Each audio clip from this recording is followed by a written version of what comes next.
বর্তমানের ছেলে পেলে এত ইচড়ে পাকা, এত ছোট্ট ছোট্ট ছেলে মেয়েরা প্রেম ভালোবাসা বুঝা ফেলছে, আছে না নাই? ক্লাস 4 এর মধ্যে ভাগ করে ফেলেছে, এটা তোর, এটা আমার, এটা ওর, ভাগাভাগি শেষ। কোন ক্লাসে? 4 এ। ক্লাস 4 এর নাকি গার্লফ্রেন্ড আছে, আমার গার্লফ্রেন্ড আমার এটা দিছে। আমরা দাখিল আলিম যখন পড়ি তখনও তো এগুলো বুঝতাম না। এখন ক্লাস 4 এর ছেলে মেয়ে গার্লফ্রেন্ড বয়ফ্রেন্ড পুরা ক্লাস ভাগাভাগি হয়ে গেছে, আছে না নাই? ইচড়ে পাকা, অকাল পক্ক, আগে আগে পেকে যায় ছেলে মেয়েগুলা।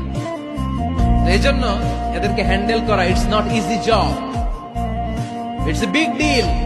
এটা অনেক কঠিন। They don't like to listen to our advices. They try to follow us. They try to copy us. They just do what we do. ওরা আমাদের উপদেশ শুনতে পছন্দ করে না, আমরা যা করি ওরা ওইটা করে।